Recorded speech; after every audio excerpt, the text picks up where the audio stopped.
Archie Luxury channel, Paul Pluta channel. Today I'm doing paid reviews because I don't do stuff for free, fuckers. Don't do shit for free. I'm trying to fucking clean this video up to have Archie Luxury clean, but fuck me dead. Anyhow, here we go. This is a paid review on the Paul Pluta channel.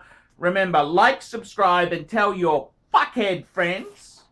And don't forget, Archie Luxury and the Paul Pluta. So like, subscribe, tell your fuckhead friends. Look in the description for 10 ways you can help me stay full-time on YouTube. Okay, here we go, fuckers. Here we go. Hi, Archie. Been a big fan of your channel for years and still loving it. I recently simplified my collection to nicer pieces, and I think I am at the sweet spot right now. I sold off my Tag Heuer Twin Time, Breitling Super Ocean Heritage with mesh bracelet, and Breitling Cult GMT to consolidate the collection. Also sold my wife's 18-carat Cartier Louis Cartier since it kept fogging up, with Cartier unable to fix the problem. Its current state is as follows. By the way, all were acquired as used pieces. Rolex GMT2 16710. I have the Oyster and Jubilee bracelet as well as the Coke and all black bezel to swap out. I'm an airline pilot myself, and the history of this watch makes it my grail piece to own. Dress watch, Seiko SBGX063. It's probably the best quality quartz watch, period. Casual watch, Rolex Explorer 1 114270. This is my daily beater. Love the simple dial and smaller face. Wifey's watch, Rolex Oyster Perpetual 76080. Same face watch as the Explorer 1, albeit at a smaller size of 26mm.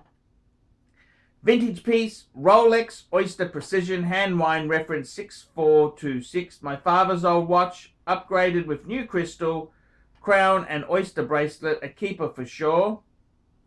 What do you think of my collection? I'm not interested in expanding the collection, but would appreciate an in-depth review of the watches in my collection. Many thanks, keep up the good work. Kind regards from Holland, Ray. PS 20 US cent.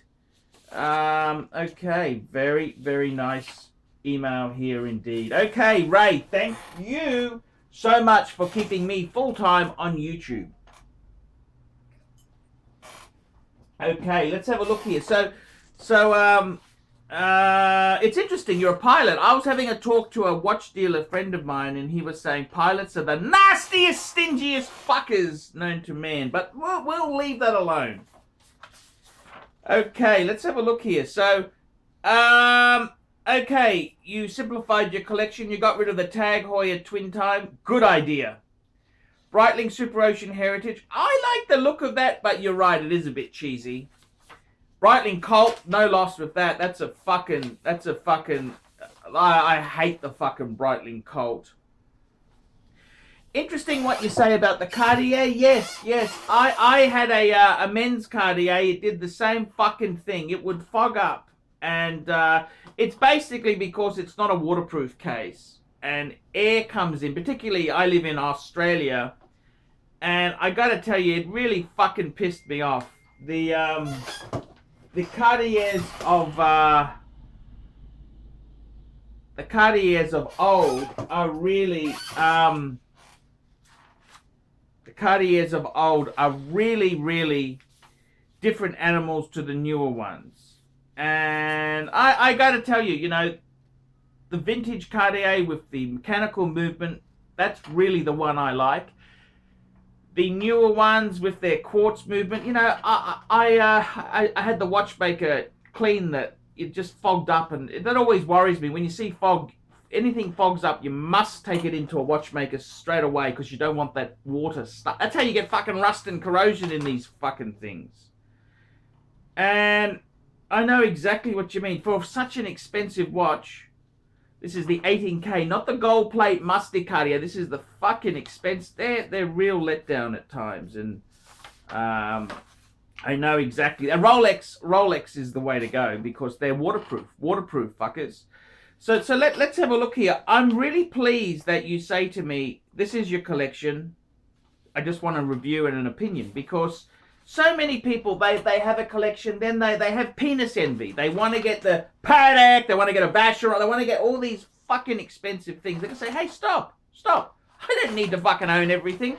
I don't need to have every fucking genre of watch known to man.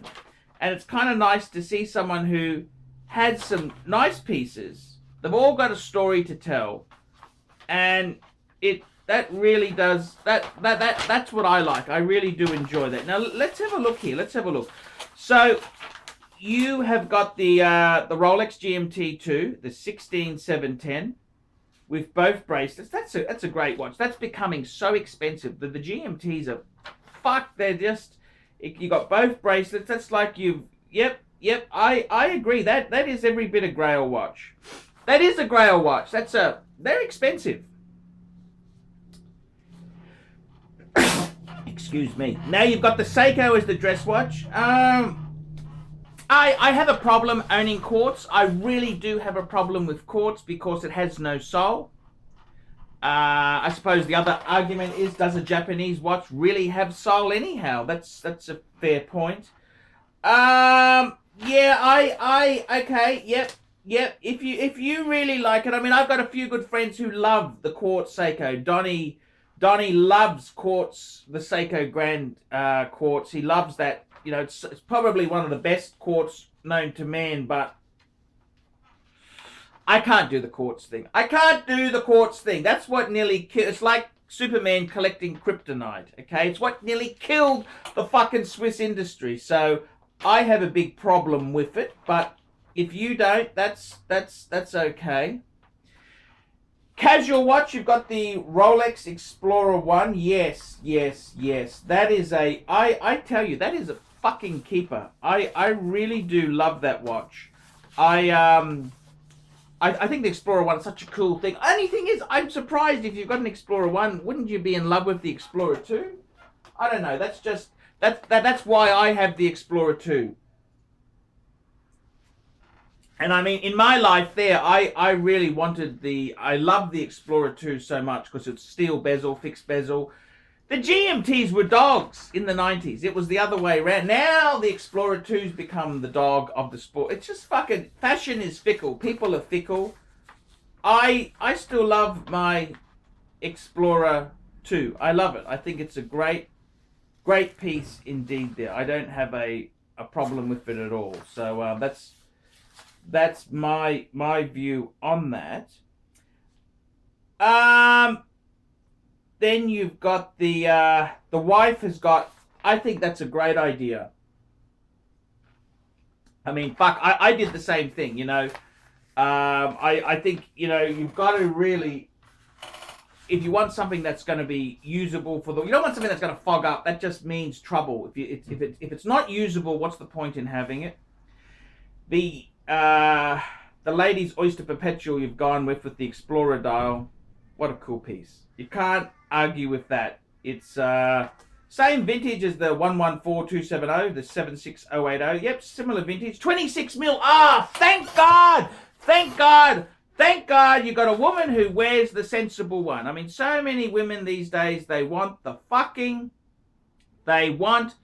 the bigger size, you know, these big size watches, and I think that's really quite wrong. I think you've got to stay with the you're better off to stay with the I think 26 mil, that's what women are supposed to wear. That's exactly right there. So I quite approve. I think that's it's good to see that. It's really good to see that.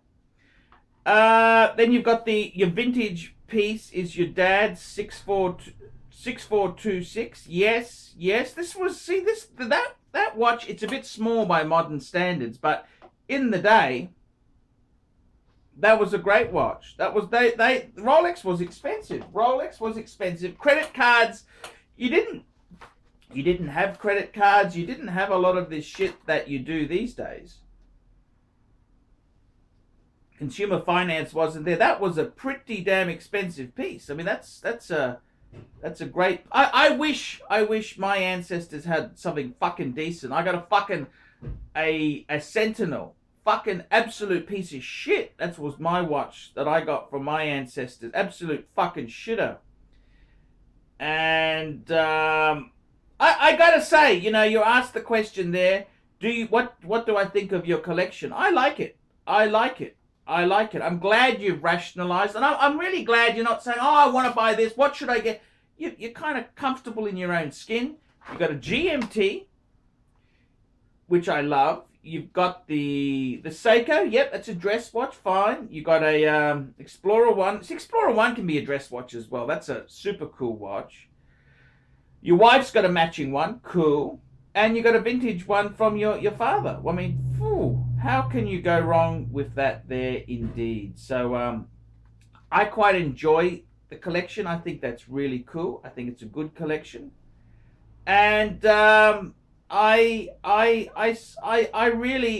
happy you've got nirvana. You've reached fulfillment and happiness with the pieces you've got. You don't need, you know, sometimes you can have one watch and be very happy. You know, you don't need huge collections, and there's a bit of variety here, but there's still variety. You've got the GMT2, you've got the Seiko, you've got the Explorer 1. There's some really nice, and you got a vintage watch. It's all pulls together. So I gotta say thank you so much for watching, and yes, I quite like the collection. I quite like it. I like the pieces there, and thank you so much. Archie Luxury signing out, fuckers. Tell me what you fuckers think of that. We specialize here in pre-owned Rolex watches. Rolex watch is a very special timepiece, and we always do the servicing exactly as factory specifications. We buy a pre-owned piece and we put it into brand new condition. We have Rolex certified technicians working on that. We completely disassemble the piece. We adjust and polish and change every single part of the watch. You have to have certified watchmakers that know what they're doing. If you have an expensive car, you're just not going to bring it to any mechanic that doesn't know what they're doing. You spend $5,000, it's like if you put money in the safe deposit box. And 1 or 2 years from now, you will keep having your $5,000. We have to spend a lot of money to get all this equipment together, but makes me feel I'm doing what I'm supposed to do. It's not a question of money, it's my passion. Jewelers on time, simply the best.